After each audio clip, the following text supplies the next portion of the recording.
وهو شهر المواساة. حدیث مبارک کی راضی نبی علیہ الصلوۃ والسلام فرمایي وی چا چې لوګي ګېډې ته ډوډۍ ورکړه او بربل ته کپڑے ورکړي او مسافر ته د شپې ځای ورکو الله تبارک وتعالى په ورځ د قیامت د ټول ګناهونه معاف کړي به الله. ډیر په خپل معاشره کې روزه کې ډیر خلک په ګېډه باندې وږي. کوشش کوو چې زه یو وږي ګېډه والا موړ کم، کوشش کوو چې زه یو بربند ته نوې کپړې ورکم، کوشش کوو مسافر په لاره تېرېږي راشه ما سره شپه وکړه. په دې نیت کوه چې ورځ د قیامت شي او میدان محشر شي او نبی علیه الصلاۃ والسلام امتیان روبلل شي او ما ته الله تبارک وتعالی فرمایي ته مې معاف کړې، تا زما د بندګانو سره ښه کړي. ځکه حدیث مبارک کی راځي نبی علیہ الصلوۃ والسلام فرمایي الله تبارک وتعالى فرمایي حدیث قدسی دی چا چې په ځمکه والو باندې رحم وکړو اسمان والو باغ باندې رحم وکړي. وهو شهر المواساة. دا د غمخوارۍ میاشت ده.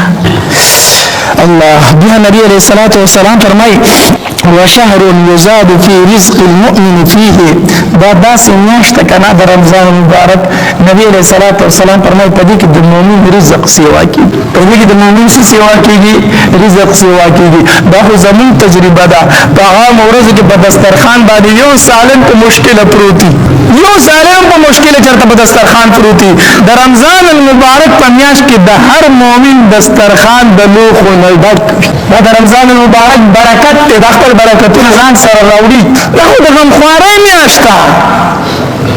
دې کې د غریب احساس وکړه.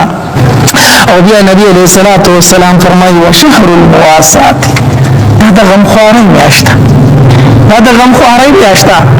دا د غریب د احساس میاشت ده. ځکه ما کال سر په مرګې د ډوډۍ خوړله ما ته پته نه لګېده چې لوږه څه شی دی. په ما لوږه راغلې نه وه، په ما چې لوږه راغلې ما ډایرکټ ډوډۍ ته لاس کړی، ما د هغې احساس نه دی کړی. نن د سحر نه واله تر ماښامه پورې چې وږې پاتې شوم که نه ما ته پته ولګېده چې لوږه خو ډېر زور لري. دا خو ډېر ګران څیز دی.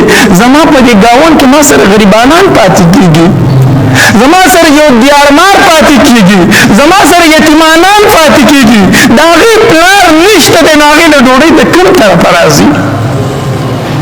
ما سره غریب پاتې کېږي، دیارمار دی، د هغه دیارې خو هفته وشوه چې نه ده لګېدلې، هغه له ډوډۍ د کوم طرفه راځي؟ وهو شهر المواساة. دا د غمخوارۍ میاشت ده. دا د بل مسلمان د غم میاشت ده. دا د بل مسلمان د احساس میاشت ده. سالنې دې پخ کړي دي، خیر دی چې تا 10 سالنې پخ کړي دي، دا 10 مه پخوه. په دې 10 کې یو سالن د دې ګاونډي دپاره پوخ کا. دا نه خو به زه وخورم، دا یو به زما ګاونډي وخوري. 15 سالنې دې پخ کړي، دا 15 مه پخوه، وایي 4 زما او دا 15 زما د ګاونډي، دا د غریب، دا د یتیم، دا زما سره بې کسه، دا کمې کونډې پاتې کېږي. زه به په دې میاشت کې کوشش کوم چې څه زما په دسترخوان پراته دي چې دا د یو یتیم په دسترخوان هم پراته وي، څه چې زما په دسترخوان پراته دي دا د یو غریب دیارمار په دسترخوان هم پراته وي. وهو شهر المواساة. دا د غمخوارۍ میاشت ده. الله هم د صحابه کرامو د دې یو نمونې پرېښې دي.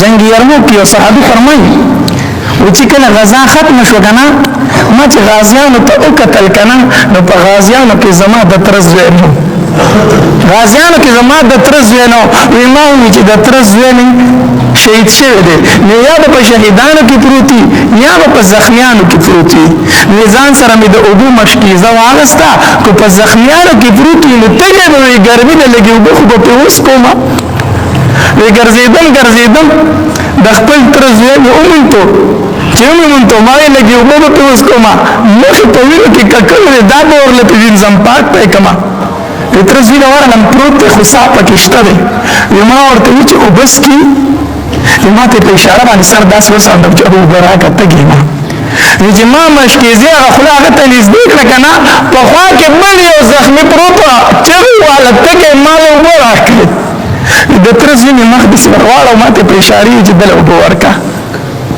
زه چې لاړم هغه نه مې اوبه وړي که نه او هغه ته مې وویل اوبس کې هغه راته سر په اشاره وي چې اوبه راکړه وی چې د مشکېزې خوله مې هغه ته نږدې کوله بل د لرې مې یو زخمي اواز وکړو ته کې مال اوبه راوړئ دې کس ما ته اشاره وکړه چې دغې ملګري له ته اوبه وڅښه زه چې هغه نه رسېدم که نه او ما د مشکېزې د خوله هغه ته نږدې کونه د هغه اخري سرګرې د هغه ځنکدن هغه ساه ورکړه اوبه یې ونه څښلې وی په منډه دغه دویم ملګري را رسېدم چې دله را رسېدم دم سلګۍ وي دم زنکدن و ساه یې ورکړه ما چې زه تره زویله خو به اوسم چې هغه له ورغلم هغه هم ساه ورکړې وه د دنیا نه تللی و درې واړه د دنیا نه تږي لاړه خو د یو بل نه مخکې اوبه ونه څښلې دا خو زما صحابه کرامو ما ته دا سبق پرېښی دی ما ته د غمخوارۍ دا سبق را کړی دی